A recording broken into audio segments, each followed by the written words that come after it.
అది ఆగస్టు 18, 1989. నా పేరు రవి. నా వయసు 25 సంవత్సరాలు. మేము ఉండేది నెల్లూరు.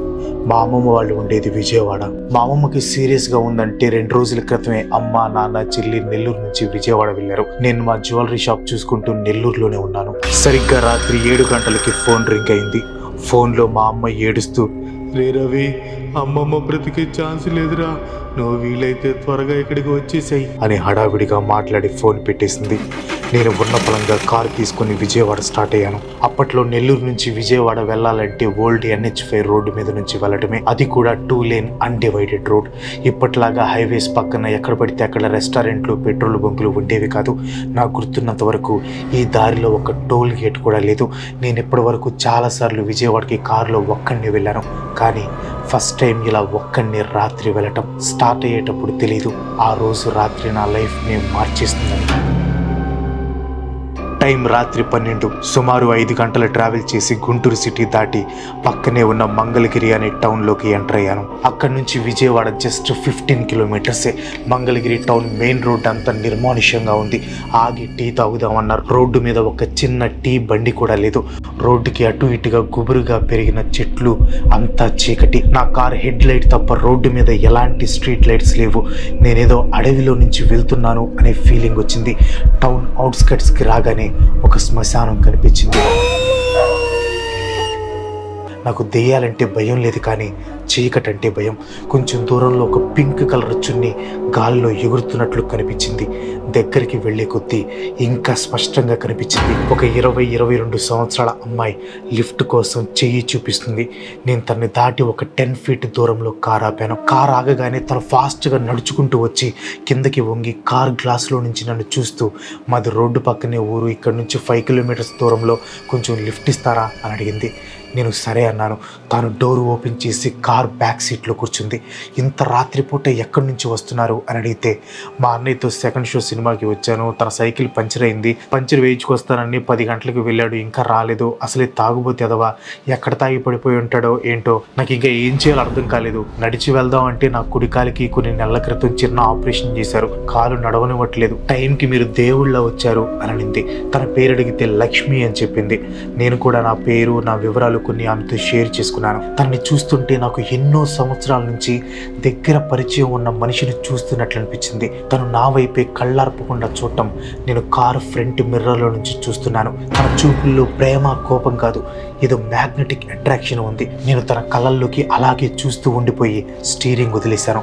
కారు దారి తప్పి పక్కనే ఉన్న మట్టి రోడ్లోకి వెళ్ళిపోయింది. నేను తెరుచుకొని కంట్రోల్ చేసే లోపు కారు చెట్లు పెట్టుకుంది. కళ్ళు తెరిచి చూస్తే హాస్పిటల్లో ఉన్నాను. నా బెడ్ పక్కన చైర్లో మా నాన్న కూర్చొని ఉన్నారు. నాకు స్పృహ రావటం చూడగానే కళ్ళ నీళ్లతో కంగారుగా లేచి బయటకు పరిగెత్తుకుంటా వెళ్ళి డాక్టర్ని పిలిచారు. డాక్టర్ మా నాన్నని బయటికి పంపేసి నాతో కాసేపు కూల్గా మాట్లాడి, నేను మీకు ఒకటి చెప్తాను, భయపడకండి అని నాకు న్యూస్ పేపర్ ఇచ్చారు. అందులో జూలై 18, 1999 అని ఉంది. ఏంటి డాక్టర్ ఇది అని అడిగితే, మీరు లాస్ట్ 10 సంవత్సరాల నుంచి కోమాలో ఉన్నారు అని చెప్పాడు. నాకేం అర్థం కాలేదు. యాక్సిడెంట్ నిన్నే జరిగినట్లు అనిపిస్తుంది. లక్ష్మి మొహం కూడా నాకు స్పష్టంగా గుర్తుంది.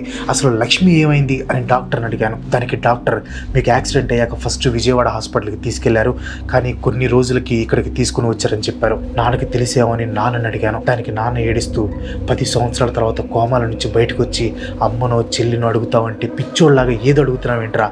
ఈ 10 సంవత్సరాల్లో ఏం జరిగిందో తెలుసా? మీ తాత, మీ అమ్మమ్మ, చెల్లి అందరూ చనిపోయారు. మీ అమ్మ మంచాన పడింది. మనం గోల్డ్ బిజినెస్ క్లోజ్ చేసాం అని చెప్పాడు. రవికి ఏం అర్థం కాలేదు. అసలు ఇదంతా నిజమా కళ అనుకుంటున్నాడు. అసలు రాత్రి కారులో విజయవాడ స్టార్ట్ అయ్యి పొద్దున్నే లేచేలోపు 10 సంవత్సరాలు అయిపోవటం ఏంటి అని తనకి పిచ్చి పట్టినట్లయింది. తను చూడటానికి ఇంకా 25 సంవత్సరాల కుర్రాళ్ళలాగే ఉన్నాడు. డాక్టర్ని అడిగితే ఇది ఒక రేర్ మెడికల్ ఫినామినా, మీ మైండ్ స్టిల్ మీ ఏజ్ 25 అని బిలీవ్ చేయడంతో బాడీ కూడా అలానే బిహేవ్ చేస్తుంది, కొన్నాళ్ళకి నార్మల్ అవుతారు అని చెప్పాడు. రవి డిశ్చార్జ్ అయ్యి ఇంటికి వచ్చాడు. వాళ్ళమ్మ అసలు మాట్లాడే పరిస్థితిలో లేదు. కొడుకును కూడా గుర్తుపట్టే స్టేజ్లో లేదు. ఏమడిగినా నాన్నని అడగాలి. నాన్న అసలు ఎలా ఉండేవాడు, ఇప్పుడు పండు ముసలవాళ్లాగా మారిపోయాడు. ఒకరోజు నాన్నని బయటికి తీసుకెళ్లి అసలు అమ్మమ్మ, తాతయ్య, చెల్లి ఎలా చనిపోయారని అడిగాను. అమ్మమ్మను బయలుదేరిన రోజే రాత్రి చనిపోయింది, వెంటనే నీకు యాక్సిడెంట్ అయింది అని ఫోన్ వచ్చిందని చెప్పాడు. మరి చెల్లి తాతయ్య ఎలా చనిపోయారు అని అడిగితే వాళ్ళని ఎవరో అతి కిరాతకంగా చంపేశారు, డాక్టర్సే పోస్ట్ మార్టం చేయలేకపోయారు అని చెప్పాడు. విజయవాడలో మన బంధువులంతా మన కుటుంబం మీద ఎవరో చేతబడి చేశారు, అందుకే ఇంట్లో వాళ్ళంతా ఇలా అకారణంగా చనిపోతున్నారు అంటుంటే నేను 9 సంవత్సరాల క్రితం ఒక స్వామీజీని పిలిచాను. ఆయన మన ఇంటికి వచ్చి చనిపోయిన వాళ్ళ జాతకాలు చూసి ఈ చావులకి కారణం ఏంటో కోమాల నుంచి బయటికి వచ్చిన మీ అబ్బాయి పరిష్కరిస్తాడు, ఈలోపు మీరు తెలుసుకోవాలని చూస్తే మీ ఇంట్లో చివరికి మిగిలిన వాళ్ళు కూడా ఉండరు అని చెప్పాడు. మా అమ్మ నన్ను గుర్తుపట్టట్లేదు, నాకు కావలసిన వాళ్ళంతా చనిపోయారు, నా యవ్వనం మొత్తం వృధా అయిపోయింది, నేను బ్రతికుంది ఈ పని కోసమే అనిపించింది. ఆ రోజు నుంచి నా కుటుంబానికి ఏమైందో తెలుసుకోవాలని ఫిక్స్ అయ్యాను. ప్రపంచం అంతా నాకు కొత్తగా కనిపిస్తుంది, ఎక్కడి నుంచి స్టార్ట్ చేయాలో అర్థం కాలేదు. నా చెల్లి జ్యోతికి డైరీ రాసే అలవాటు ఉంది. ఒకరోజు నెల్లూరు ఇంట్లో డైరీ కోసం వెతుకుతూ ఉండగా నాకు జ్యోతి డైరీతో పాటు అందులో ఒక ఫోటో కనిపించింది. ఆ ఫోటో లక్ష్మి ఫోటో. నేను షాక్ అయ్యాను. ఈ అమ్మాయి ఎవరు తెలుసా అని నాన్న అడిగాను. నాన్న తెలియదు అన్నాడు. అసలు లక్ష్మి ఫోటో జ్యోతి డైరీలోకి ఎలా వచ్చిందని జ్యోతి డైరీ చదవటం స్టార్ట్ చేశాను.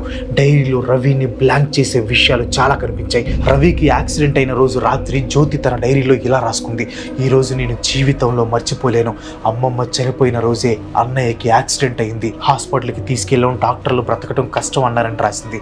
కానీ ఎక్కడ అన్నయ్యతో కారులో ఇంకో అమ్మాయి ఉందని మెన్షన్ చేయలేదు. ఆ రోజు కారులో నాతో పాటు ఇంకెవరైనా ఉన్నారని నాన్నని అడిగితే కారులో ఎవ్వరూ లేరు, కానీ ఒక అమ్మాయి నీకు యాక్సిడెంట్ అయిందని ఇంట్లో ల్యాండ్ లైన్కి కాల్ చేసి ఎగ్జాక్ట్ అడ్రస్తో సహా చెప్పిందని, తర్వాత తన వివరాలు తెలుసుకోవడానికి ట్రై చేస్తే ఆ నెంబర్ మీద ఏ ఫోను లేదని తెలిసిందని నాన్న చెప్పాడు. జ్యోతి డైరీలో చాలా పేజెస్ మిస్ అయ్యాయి, కానీ ఒక పేజీలో ఎందుకన్నయ్యా ఇలా చేస్తున్నావు, కోమాలో ఉంటూ ఎందుకు నటిస్తున్నావు అని రాసింది. రవి చేతులు వణికిపోయాయి. నేను కోమలో ఉన్నట్లు నటించడం ఏంటి, ఎందుకు ఇలా రాసింది అనుకున్నాడు. ఏప్రిల్ 18, 1990 జ్యోతి డైరీలో లాస్ట్ పేజ్. తాతగారిని చంపేశాడు, వాడు అన్నయ్య కాదు, నా అన్నయ్య ఎప్పుడు చనిపోయి ఉంటాడు, ఇప్పుడు తన బాడీలో ఏదో దెయ్యం ఉంటుంది. ఈ విషయం ఇంట్లో వాళ్ళకి చెప్తుంటే నాకెవరో చేతబడి చేయటం వల్ల ఇలా మాట్లాడుతున్నానని నన్ను పిచ్చిదాన్ని చేసేలా ఉన్నారు. నేను చనిపోయిన వాడి నుంచి అమ్మా నాన్నని కాపాడాలి అని రాసింది. ఇది చదవగానే రవి కంట్లో నీళ్లు, ఒంట్లో భయం పుట్టింది.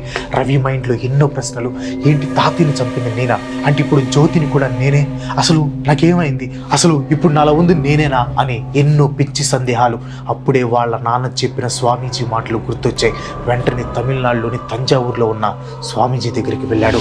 ఆయన రవిని చూడగానే, ఇప్పుడు నువ్వే వచ్చావు, కానీ నిన్ను కొంతకాలం క్రితం కోమాలో ఉండగా చూసినప్పుడు నీలో చాలా ఇతర ఆత్మలు కనిపించాయన్నారు. ఆత్మల? ఎవరాత్మలు స్వామీజీ అని అడిగాను. నువ్వు కోమాలో ఉన్నా అనుకుంటున్నావు కదూ?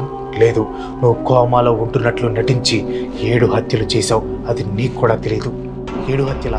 ఎందుకు చంపాను, ఎవరిని చంపాను, అందులో నా చెల్లి కూడా ఉందా అని భయపడుతూ అడిగాడు.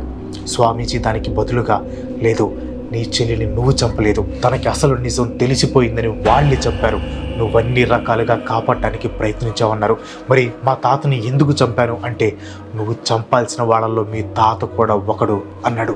రవికి ఏం అర్థం కాలేదు. నేను చంపిన వాళ్ళు, నా ఒంట్లో ఉన్న ఆత్మలు, ఈ గోలంతా ఏంటి అని అన్నాడు.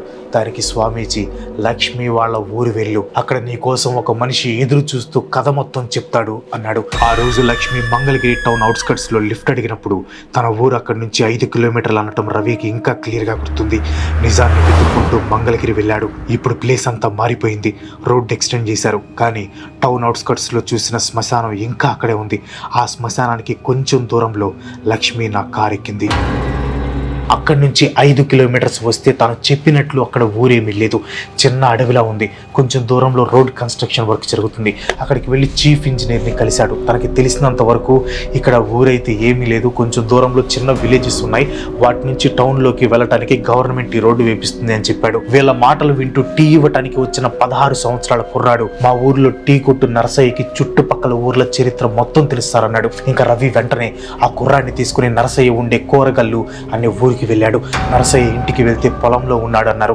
సాయంత్రం 5 గంటలకి పొలంలో చెట్టు కింద కూర్చొని ఏదో ఆలోచిస్తున్న నరసయ్య దగ్గరికి రవి వెళ్ళి ఆయన పక్కన కూర్చొని ముందు సరదాగా మాట్లాడుతూ టౌన్ అవుట్స్కట్స్ నుంచి 5 కిలోమీటర్స్ దూరంలో ఏదైనా ఊరు ఉందా అని అడిగాడు. నరసయ్య ఫేస్ మారిపోయింది, కళ్ళల్లో భయం, ఒళ్ళంతా చెమటలు పట్టాయి. ఎప్పుడు 50 ఏళ్ల క్రితం జనాభా లెక్కల్లో కూడా లేకుండా పోయిన ఊరది. దాని గురించి తెలిసిన వాళ్ళలో ఈ భూమి మీద బతుకుంది నేనొక్కడిని బాబు, అలాంటిది ఆ ఊరు గురించి మీకెలా తెలుసు అని అడిగాడు. రవి వెంటనే తన జేబులో ఉన్న లక్ష్మి ఫోటో చూపించాడు. నరసయ్య ఫోటో చూడగానే కళ్ళల్లో నీళ్లు పెట్టుకుని ఆ ఫోటోని గుండెకి హత్తుకొని, ఈ ఫోటో మీకెక్కడదయ్యా, ఇందులో ఉంది నా భార్య లక్ష్మి, 50 సంవత్సరాల క్రితమే చనిపోయింది అని అన్నాడు. అసలు రవికి ఎలా రియాక్ట్ అవ్వాలో కూడా అర్థం కాలేదు. లైఫ్లో షాక్లు తీసుకోవటం అలవాటైన తాను ఇది మాత్రం భరించలేకపోయాడు. లక్ష్మి 50 సంవత్సరాల క్రితం చనిపోతే తన కారు కిందెవరు? లక్ష్మి కారు ఎక్కటం అబద్ధం అయితే తన యాక్సిడెంట్ కూడా అబద్ధమే అవ్వాలి. కానీ తన యాక్సిడెంట్ నిజం. కళ్ళ ముందు 10 సంవత్సరాల జీవితం వృధా అయినట్లు కనిపిస్తుంది. అలాంటప్పుడు లక్ష్మి కూడా నిజమే అవ్వాలి. షాక్ నుంచి తేరుకుని అసలు ఆ ఊరి కథ ఏంటో చెప్పమని నరసయ్యని అడిగాడు. అప్పటికి టైం నైట్ 6 అయింది. ఫుల్గా చీకటి, ఆకాశంలో మెరుపులు. నరసయ్య తనకి చీకటి అంటే భయపడే వ్యాధి ఉందని ఇంటికి వెళ్ళి మాట్లాడుకుందాం అన్నాడు. సరే అని చెట్టు కింద ఇద్దరు లేచారు. నరసయ్య చెట్టుకి కట్టేసి ఉంచిన మేకపిల్ల తాడు విప్పుతున్నాడు. వర్షం పడుతుంది. రవి చెట్టు నుంచి కొంచెం దూరంలో నడుస్తున్నాడు. ఒక్కసారిగా రవి వెనక పెద్ద లైట్నింగ్తో శబ్దం వచ్చింది. రవి వెనక్కి తిరిగి చూస్తే నరసయ్య ఉన్న చెట్టు మీద పెద్ద లైట్లా వచ్చి పిడుగుపడింది. చెట్టుతో పాటు నరసయ్య కూడా కాలిపోయాడు. రవి అలానే స్టన్ అయిపోయి చూస్తూ ఉన్నాడు. పాకెట్లో ఉన్న తన ఫోన్ రింగ్ అయింది. ఆ చెట్టు వైపు అంతే చూస్తూ జేబులో నుంచి ఫోన్ తీశాడు. ఎక్కడున్నావురా, నీ ఫోన్ అసలు కలవట్లేదు అని రవి వాళ్ళ నాన్న వాయిస్. రవి ఏం మాట్లాడలేదు. ఏం మాట్లాడవేంట్రా, సర్లే కానీ మీ అమ్మకి బాగైందిరా, మనల్ని గుర్తుపడుతుంది, నువ్వు త్వరగా నెల్లూరు వచ్చేయి అన్నాడు. రవి దిగాలుగా సరే నాన్న అన్నాడు. ఇంతకీ నువ్వు చూపించిన ఫోటో ఇంకో కాపీ మీ అమ్మకు చూపించానరా, అది మీ అమ్మమ్మ చిన్నప్పటి ఫోటో అంటరా అన్నాడు. నరసయ్యకి నా అనే వాళ్ళు లేరు. ఊర్లో ఉండే కీర్తి అనే అమ్మాయి నరసయ్యకి వేలకింత పెడుతూ ఆయన బాగోగులు చూసుకుంటూ ఉండేది. రవినే ఆయనకి దగ్గరుండి దహన సంస్కారాలు చేపించాడు. నిజమేంటో తెలుసుకోవాలని ఆ ఊర్లో నరసయ్య ఇంట్లోనే ఉన్నాడు. కొన్ని రోజులకు అతనికి కీర్తి బాగా పరిచయం అయింది. ఏదో సందర్భంలో మాట్లాడుతూ ఆయన్ని కలవటానికి ఎవరూ రారు, కానీ మీలాగా చాలా రోజుల క్రితం ఒక ఆవిడ వచ్చింది అని చెప్పింది. అమ్మాయ, తన పేరేంటి తెలుసా అని అడిగాను.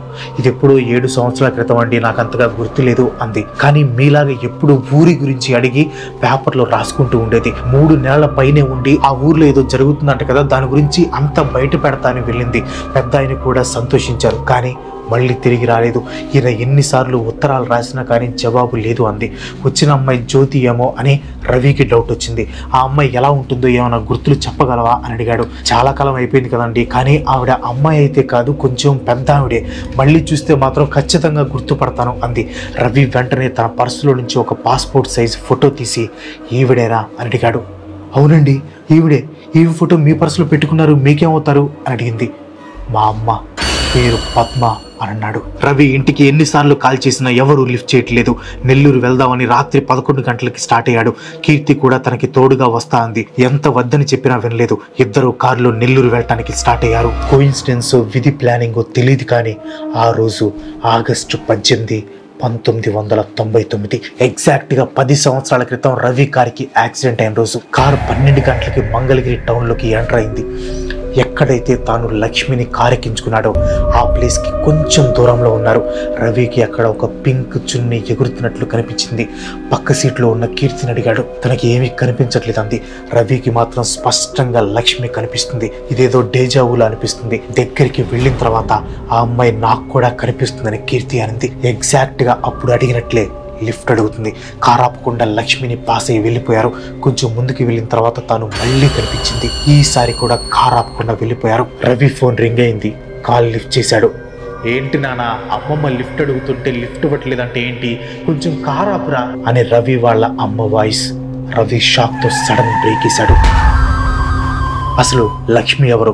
రవికి అమ్మమ్మ ఎలా అవుతుంది? మరి చనిపోయిన రవి వాళ్ళ అమ్మమ్మ ఈ లక్ష్మి ఒకేలాగా ఎందుకున్నారు? వీళ్ళకి అసలు ఆ ఊరికి సంబంధం ఏంటి? ఆ ఊరు మ్యాప్లో నుంచి ఎందుకు మాయమైంది? రవి వాళ్ళ అమ్మకి తెలిసిన ఊరు నిజమేంటి? కోమలో ఉన్నప్పుడు రవి ఒంట్లో ఉన్న ఆత్మలు ఎవరివి? ఆ 7 హత్యలు ఎందుకు చేశాయి? రవి ఒంట్లో ఆత్మలు రవి తాతని ఎందుకు చంపాయి? ఆ మిగతా 6 ఎవరు? ఇంకా చంపాల్సిన వాళ్ళు ఎవరైనా ఉన్నారా? ఇలా చాలా అనాన్స్డ్ క్వశ్చన్స్ ఉన్నాయి కదా. అవన్నీ తెలుసుకోవాలంటే ఈ వీడియోకి 20K లైక్స్ కొట్టండి. వెంటనే పార్ట్ 2 అప్లోడ్ చేస్తాను. బ్రో, ఒకే వీడియోలో కంప్లీట్ చేయొచ్చు కదా, మళ్ళీ పార్ట్ 2 ఎందుకు అని కొంతమంది నన్ను తిట్టుకుంటారు, నాకు తెలుసు. బట్ తప్పదు, మొత్తం స్టోరీ ఒకే వీడియోలో చేయాలంటే చాలా ఎక్కువ లెంగ్త్ వస్తుంది అనమాట. చాలామంది అంత లాంగ్ చూడరు. అండ్ ఈ హర్రర్ వీడియోస్ చేయడం చాలా కష్టం. అంత కష్టపడి చేసిన తర్వాత వీడియో మొత్తం చూడకపోతే నా కష్టం అంత వృధా అవుతుంది కదా. సో 2 పార్ట్స్ చేయక తప్పదు. అండ్ లైక్ ఎందుకు అడుగుతానంటే అట్లీస్ట్ 20,000 పీపుల్ ఇంట్రెస్టెడ్గా ఉంటే నేను పడిన కష్టానికి ఒక అర్థం ఉంటుంది అనమాట. సో ఫాస్ట్గా 20K లెగ్స్ కంప్లీట్ చేసేయండి. పార్ట్ 2తో మీ ముందుకు వచ్చేస్తాను. ఈ ట్విస్ట్లన్నిటికీ ఆన్సర్ పార్ట్ 2లో మీకు తెలిసిపోతుంది. సో వీడియో ఎలా అనిపించింది కింద కామెంట్లో పోస్ట్ చేయండి. వీడియో నచ్చితే ఒక లైక్ కొట్టి మీ ఫ్రెండ్స్ అండ్ ఫ్యామిలీకి షేర్ చేయండి. ఇలాంటి వీడియోస్ నాకు సపోర్ట్ చేయాలనుకుంటే వెంటనే మన ఛానల్కి సబ్స్క్రైబ్ చేసుకోండి. ఇంకో మంచి చిత్రంతో మళ్ళీ కలుసుకుందాం. సెలవు. Bye bye.